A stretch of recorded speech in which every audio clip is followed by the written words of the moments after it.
قد ما كنت رخيصة، قد ما كنت هبلة، قد ما كنت بلا أخلاق، عزلمة مزوج ما تقربي، ما تقربي عزلمة مزوج. انقهري ولعي موتي فقعي كبي على حالك بنزين، بس اوعي تسرقي زلمة من مرته وولاده وبيته. انت مجرد نزوة، مجرد مرحلة فشل. انت بنت الحرام اللي مرته طول النهار بتدعي عليك انه ربنا يبعده عنا لانه بدها تحافظ على بيتها وبدها تعيش بسلام. انت اللي بضل مخبيك وخايف انه مرته تعرف بالموضوع. بتعرفي ليه؟ لانه بحبها، لانه ما بيهون عليه زعلها، لانه ما بده يشوه صورته قدام مرته، لانه ما بده يخرب بيته كرمال وحده مثلك. نزوه فتره رح تمرقي وتفلي. هيدا البيت اللي بناه بحب وبشقه، بكل زاويه من زواياه في له ذكريات هو وياها.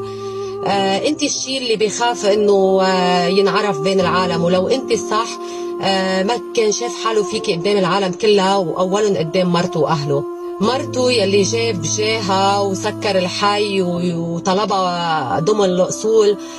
مرته اللي عاش معها فرحة أول شعور بالخطبة بالزواج، أول شعور بإنجاب طفل. هي اللي دمها مختلط بدمه، هي اللي بتتحمله على المرة قبل الحلوة. أما أنت خرابة البيوت، أنت اللي الكل بيخاف إنه يفوتك على بيته. وبدي أقول لك شغلة، تذكري منيح، كما تدين تدان، الدنيا دوارة، وكل ساق سيسقى بما سقى.